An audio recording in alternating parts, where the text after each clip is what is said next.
বন্ধুরা, সম্পূর্ণ পর্ব দেখতে চ্যানেলটি সাবস্ক্রাইব করুন। উজি আজ প্রথম দিন চাকরি জয়েন করতে এসে ঋষিকে খুব খুশি দেখাচ্ছিল।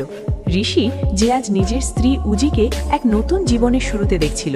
উজির চাকরির সফলতার কারণে তার হাসি গোপন করছিল না, কিন্তু একদিকে উত্তেজনার মধ্যে উজি নিজেকে অনেকটা অস্বস্তি বোধ করছিল, কারণ সে জানত যে তার শার্ট প্যান্ট পরেই ব্যানার্জি বাড়িতে চলে এসেছে, যা কিছুটা অদ্ভুত লাগছে। ঋষি তার স্বাভাবিক ভঙ্গিতে বলল, এটা কোনো সমস্যা নয় উজি, তোমার জন্য আজকের দিন বিশেষ। তবে বাড়ির সবাই, বিশেষ করে নিহারিকা এবং কাকুমণি, উজির অদ্ভুত পোশাক দেখে কিছুটা অবাক হলেও তেমন কিছু বলে না। কাকুমণি বলে, তুমি তো সোজা চাকরি জয়েন করে চলে এসেছো, খুব ভালো। উজি কিছুটা হেসে বলল, এটা আমার প্রথম দিন, কাজের চাপের মধ্যেই আছি। এরপরে ঋষি তার বাবা মায়ের সঙ্গে কথা বলছিল এবং তার বাবা একদম সরল মনে বললেন, আমি জানতাম উজি আমাদের বাড়ির মেয়ে হয়ে নিজেকে প্রতিষ্ঠিত করবে, ওর সাহস আর মনের জোর অতুলনীয়। কিন্তু হঠাৎ করেই ঐশী এসে উপস্থিত হয়। সে খুব রাগী কণ্ঠে বলে, বাবা তুমি বাড়ি চলে এসেছো, তুমি তো আবার কিছু একটা করবে না তো? এবার কি আমাকে জেলে ভরে দেবে? উজি কিছুটা বিচ্ছিন্ন হয়ে যায়, কিন্তু নিজের শান্ত স্বভাব বজায় রাখে। তখন শোভা দেবী আসে এবং কান্না জড়িত কণ্ঠে বলে, আজ আবার আমার আলমারি থেকে গহনা চুরি হয়ে গেছে। আমি সব কিছু রেখেছিলাম, কিন্তু এখন সে গহনা নেই, কোথায় গেল? এখন উজির চোখের দিকে সবাই তাকিয়েছিল। উজি বুঝতে পারছিল না কোথা থেকে শুরু করবে। সবার দৃষ্টি তাকে লক্ষ্য করেছিল। শোভাদেবী বললেন, আমি তো কিছুতেই বুঝতে পারছি না কেন বারবার আমার সঙ্গে এমন অবিচার হচ্ছে। তারপর ঐশী গম্ভীরভাবে বলে, এটা তো ঠিক, আমাদের বাড়ির সব কাজের লোককে সন্দেহ করা উচিত, তারা চুরি করেছে। কিন্তু উজি অত্যন্ত নির্দিষ্ট কণ্ঠে বলে, তোমরা প্রমাণ ছাড়া কাউকে অভিযুক্ত করতে পারো না, এভাবে কাউকে মারধর করা যায় না। আমি মনে করি এটা একটু শান্তভাবে সমাধান করা উচিত। তখন ঐশী বলে, তুমি কেন এর মধ্যে গলাচ্ছ? তুমি এসব কিভাবে জানো?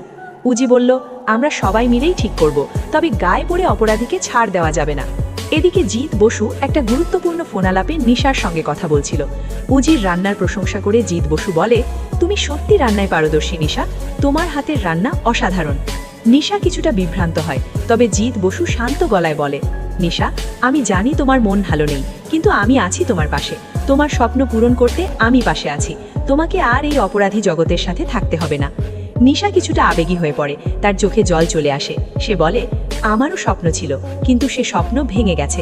জিৎ বসু তার হাত ধরে শান্তভাবে বলে, তুমি চিন্তা করো না, আমি তোমার স্বপ্নকে আবার নতুন করে সাজাতে সাহায্য করব।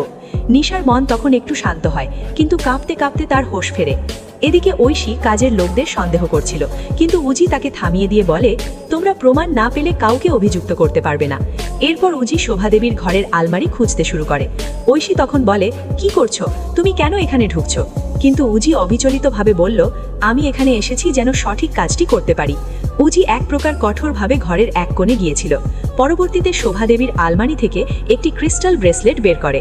এটা দেখে ঐশী চমকে যায়, কারণ এটি তারই ব্রেসলেট ছিল। সে এরপর একটা গভীর শ্বাস নিয়ে বলে, এই ব্রেসলেটটা তো আমি ভুলে গিয়েছিলাম।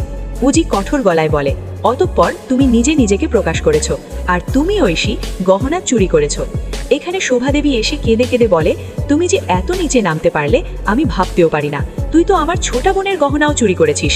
এরপর উজি ঐশীর সামনে দাঁড়িয়ে ব্রেসলেটটি নিশার হাতে দিয়ে বলল, দিদির অভাব ছিল, কিন্তু আপনাদের তো কিছুই অভাব নেই।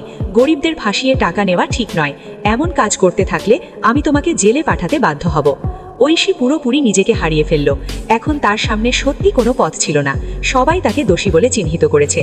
ঋষি তার বোনের দিকে তাকিয়ে বলল, ঐশী, কিভাবে তুমি এত নিচু হতে পারলে? তুমি তো নিজের গহনাও চুরি করেছো। সবার সামনে ঐশী ধরা পড়ে গিয়ে নিজের ভুল বুঝতে পারে, কিন্তু তেমন কিছু বলতে পারল না। তবে উজি তার কঠোর মনোভাব বজায় রাখে, বলল, এটি ছিল একটি গুরুত্বপূর্ণ শিক্ষা। যারা অন্যদের ফাঁসাতে চায় তাদের জন্য এর থেকে বড় শিক্ষা আর কিছুই হতে পারে না।